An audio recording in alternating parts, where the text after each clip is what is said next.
No, we just got here, just rolled up. Yeah, unfortunately, some great bands playing today. I wanted to see the Adolescents, wanted to check out Madball and Rancid, of course, but just wasn't able to do it.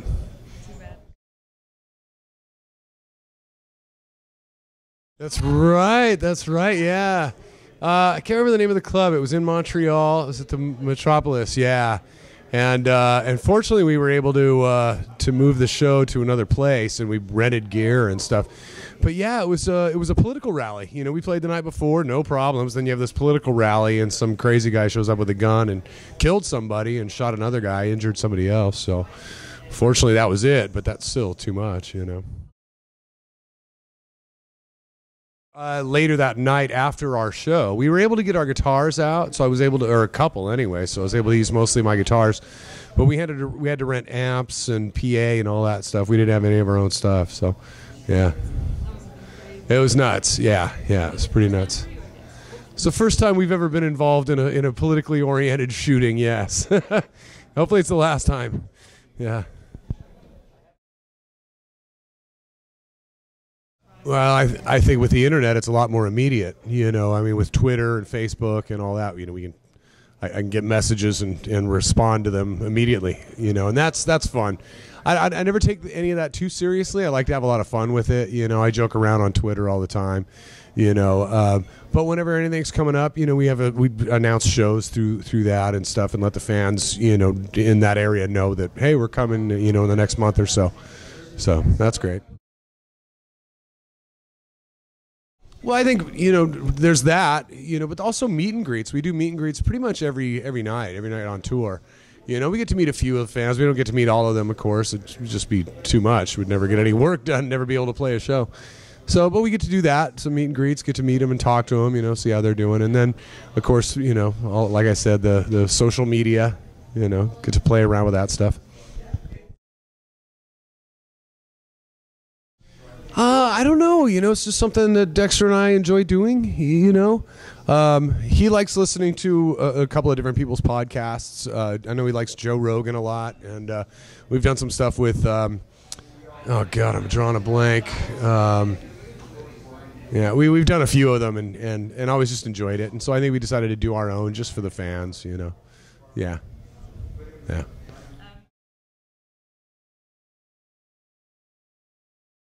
Mostly professionals, doctors, lawyers, you know, yeah, CEOs, a lot of CEOs. You know, it's all across the board. You know, we're seeing some of our older fans, you know, some of them bring their kids in tow now. You know, this is primarily always young, and always has been, you know. Fortunately, we're able to do that, keep bringing in new fans with every cycle. Every new record brings some new fans in. So, you know, super fortunate to be able to do that. I think doing what we do for a living helps keep us young, so we can kind of relate, you know.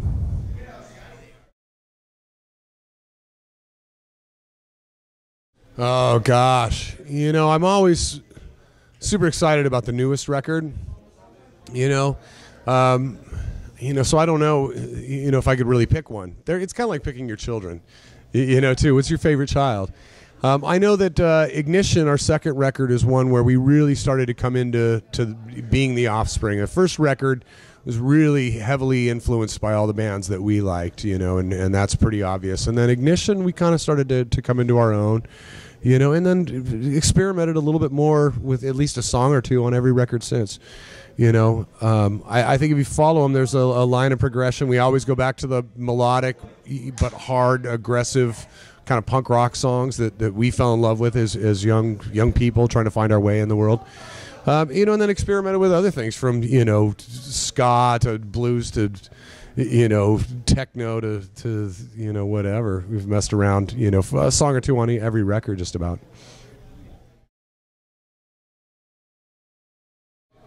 Oh gosh, well, there was no such thing as MP3 players back then, you know.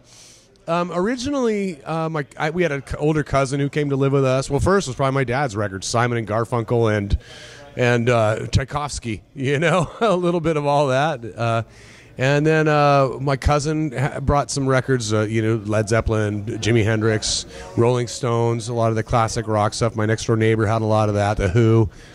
And then I heard the Ramones. I borrowed the Ramones. Well, first the records I borrowed from the punk thing were Nevermind the Bollocks and the Dickies White Vinyl EP. It was like a 5-song EP.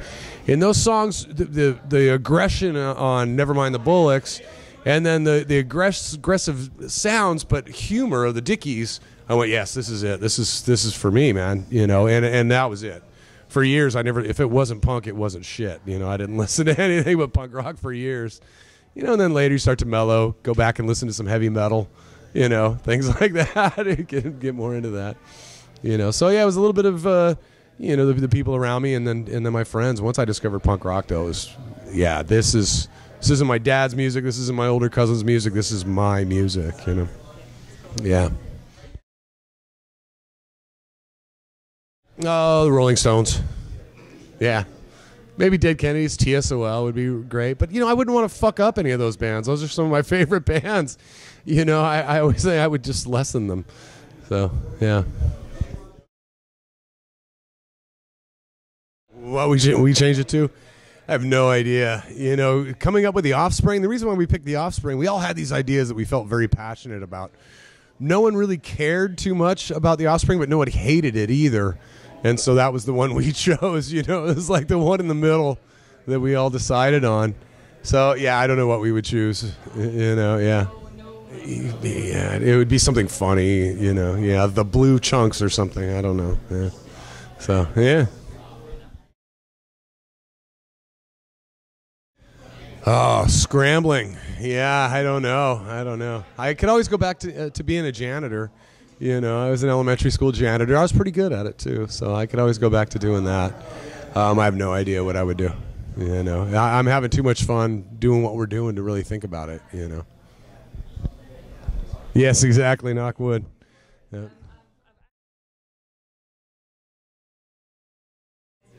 Sure.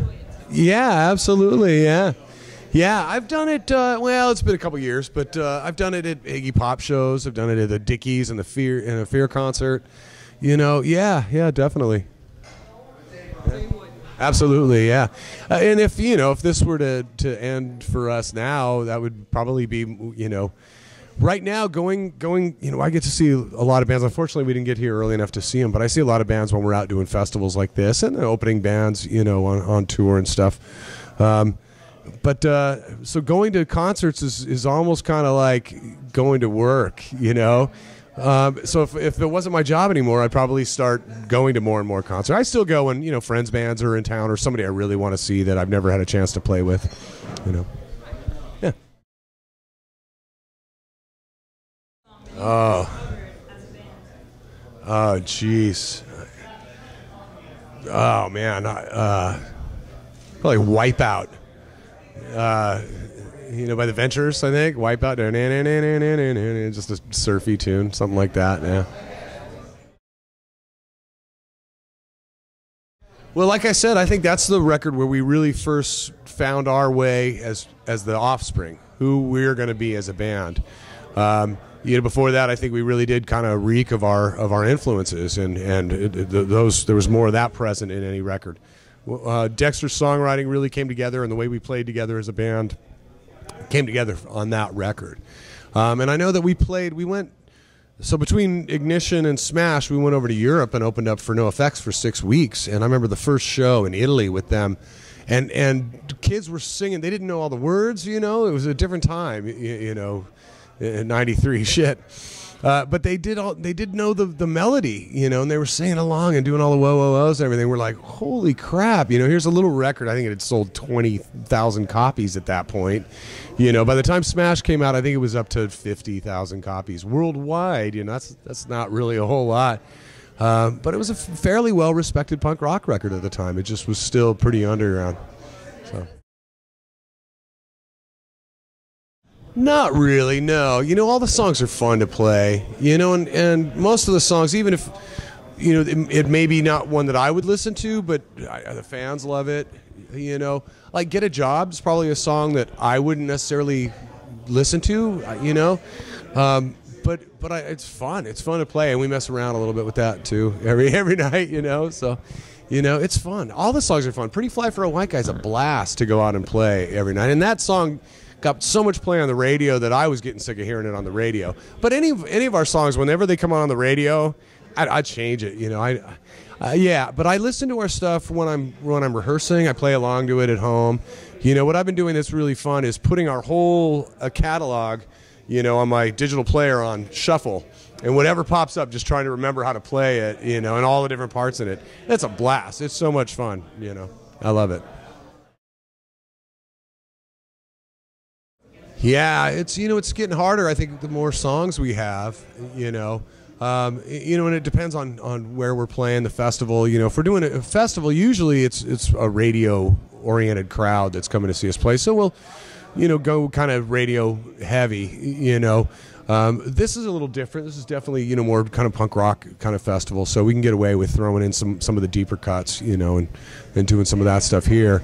But we're also limited to, I think, an hour here tonight, you know, as far as our set list goes, because it's a festival. So we gotta, you know, gonna have to cut a couple songs. So yeah, it's kind of hard, you know. That was a fun, a fun festival too. Really fun, yeah. That was the one with Alkaline Trio. Last time we did it was with Alkaline Trio, I think. Right? Yes. Yeah. They were great. Oh, God, yeah. You know, tons. I wanted to get Nicki Minaj to do the part for Cruising California, you know. But that didn't work out, you know. Yeah. But Lizzie and Danny are great, so we use them. So they're good. Beyonce. Love to work with Beyonce. You know, I'm a big Beyonce fan. Justin Bieber. I want to work with Justin Bieber. You heard it here first, folks. Somebody posted something on Facebook last night that said 1994 was a terrible year for music. It was the year that Kurt Cobain died and Justin Bieber was born. It was also the year that Green Day and the Offspring supposedly ruined punk rock. But come on, look at this festival here. You know, seriously, I mean, we've heard that shit for years. Look at this festival here. Look at all the great punk rock bands that are playing tonight. You know, come on, punk's not dead. You know. Yeah, you know, I don't know that there are that many, you know, fanzines. I think it's all on the internet now, you know, which is great. It's probably saving forests of trees, you know, because it's all online. So I think that's where you get the underground stuff would all be online. I think it's probably easier to even find now. You had to know where the local record store was that brought imports from England. You know, it wasn't like, you know, it was different. It was a different world back then. You know, you had to go out and find the fanzines. You know, but it was cool, and a lot of them would keep together through. You know, there was big fanzines that were nationwide, like Maximum Rock and Roll and Flipside, and through those, all these other fanzines popped up, and they would, you know, you had to do it through mail though, even snail mail. You had to contact people through snail mail and keep in touch that way, you know, and occasionally over the telephone, which could be kind of pricey, you know. So now with the internet, click. You know, it's a little easier. It's I think a lot less tough, a lot less difficult. Right. Well, right now we're going to finish out this year touring. We're still touring on Days Go By, the latest record. You know, and still working in new stuff, you know, from that and switching it up, you know, what songs we're going to play. And then it looks like we're going to be touring throughout the rest of the year. I just got a proposal for doing more shows throughout the fall. No real huge major tours of any area. A lot of one-offs here and there flying around, you know, which makes it, we're traveling great. Like this is a weekend, you know, we travel all the way across the country and into a different country for just 2 shows and then flying back. The traveling is getting brutal, but the shows are always fun, you know. So this weekend, only 2 shows, and then we're off for like 2 weeks, and I think the next show's we're playing tomorrow in Aurelia. Yeah, I think that's just our own show. I don't think it's a festival. Is that true? Is it our own show tomorrow, or is it a festival? It's your own show. It's our own show tomorrow in Aurelia. I've never been there. I only know the name from Aurelia Opry, which is a band from Canada somewhere. I don't even know if they're from Aurelia, but yeah. They have a great song called Silent Film. That's a really cool song. That's really all I know about them. That's it. Yeah, just touring, and then once we finish out this year, then probably early next year we'll take a look at what we got, start writing music. I know Dexter wrote a song when we were in Russia, in the shower, which is unusual. We don't usually write on the road, but he came up with one in the shower in Russia. So we'll see. Yeah,